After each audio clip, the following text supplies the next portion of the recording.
Okay. One of the first things you'll notice is it's got an incredible ground clearance. I'm going to go with, I'd say about 3 to 4 inches ground clearance. Again, one of the things I talked about earlier was that these lights, or replica lights, look like you'd be able to mount LEDs in them. And I'm sure if you're, you really work at it, you could probably find a way to do it. But there is no capability to run a wire up inside. It looks like there is, but there isn't. They're all held on by body pins. The bumper setup was fairly easy to install, just 4 bolts.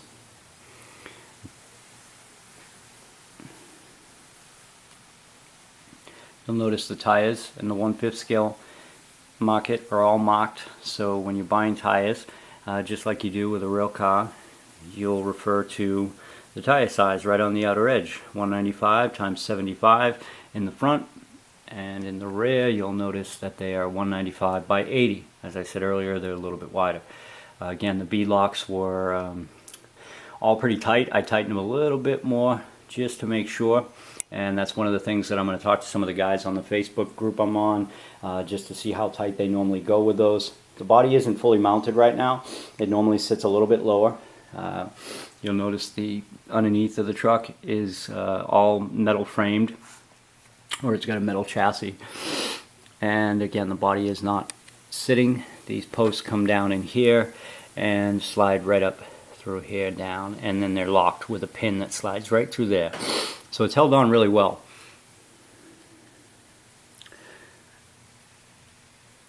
You'll notice a really nice rubber boot covering the shaft for the shock. Shocks are massive, by the way. I've never held a shock that big for RC anyway. And pretty good looking wheel. I like the way it's set up. I believe they called it the 10 spoke.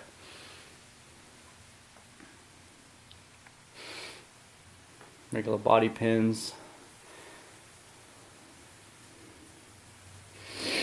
This portion here, when the body is fitted and mounted, will line up.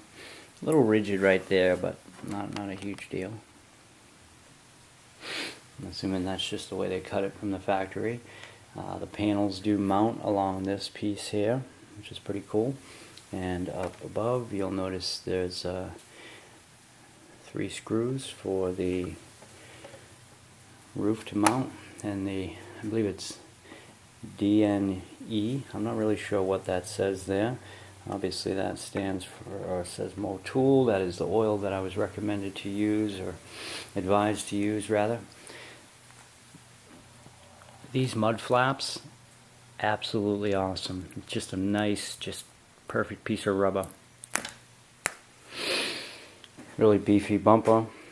As I said earlier in the video, these pieces are made of metal. They connect to the plastic cage and they lock down in with body clips. This mount here on the exhaust is something I was told is not very beefy. You can maybe see it at that angle there. Some guys upgrade that. It seems to be holding it in place pretty well. I mean, it doesn't have any movement at all.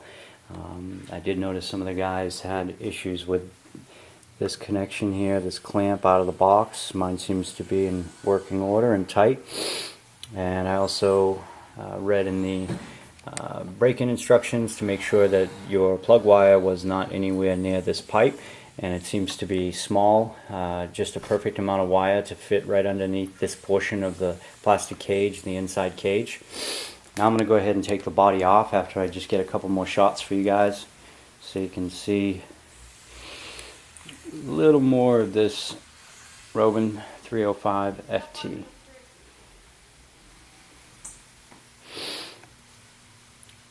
This is another nice feature here. You'll notice that you can reach your hand right down in for the pull start. I do really think it would look nice with a tire mounted right here.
again, everything is just, it just looks like it's made to do the job.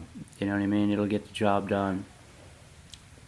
And as most of you know, or if you don't know already, a lot of this can be converted to aluminum. In my opinion, at the moment that's not necessary, and if it becomes necessary, then I will do it. But one of the things I don't like is that the throttle, your throttle linkage kind of rubs up against the filter there. I know a lot of the guys change these filters, but it does seem to touch the air filter a little bit. Again, the Walbro carb, priming bulb, your fuel lines, really big, beefy servo in there. I don't know if you can see it. I'll see if I can find a better angle. Yeah, that gives you a better angle at it.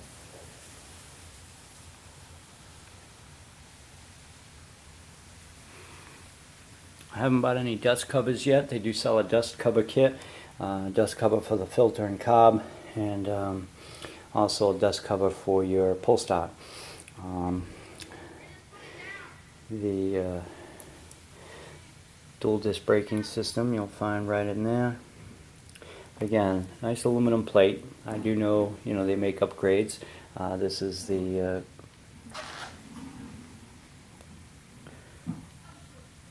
clutch carrier plate I was talking about, the upgraded one.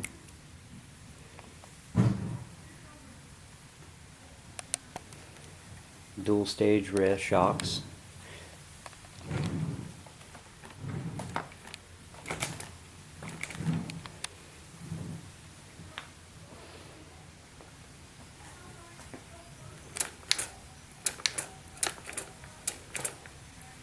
Feels good to me.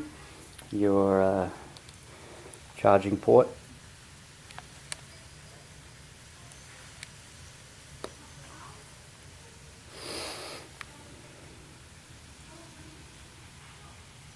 Receiver.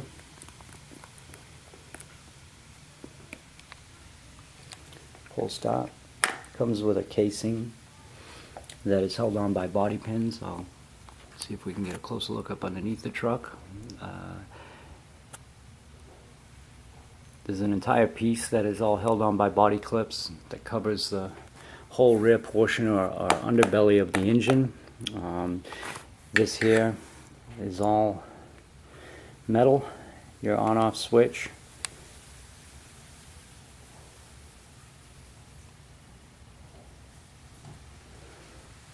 Which is right, let's see if we can find it. Right there. It's encased in a rubber housing.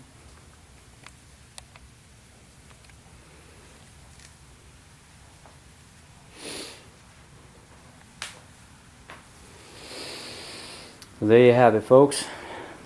The Rovan 305FT 30.5cc 1/5 scale.